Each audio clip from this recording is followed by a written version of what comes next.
As you already know, there is an AI assistant in MLJAR Studio.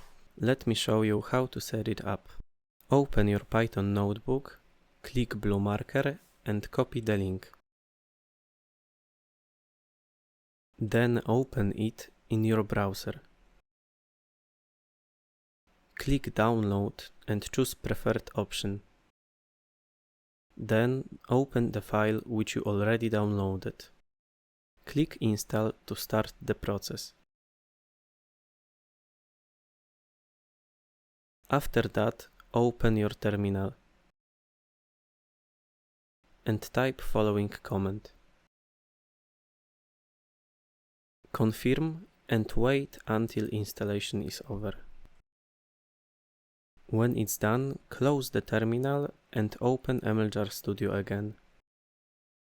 Now all you have to do is test it out.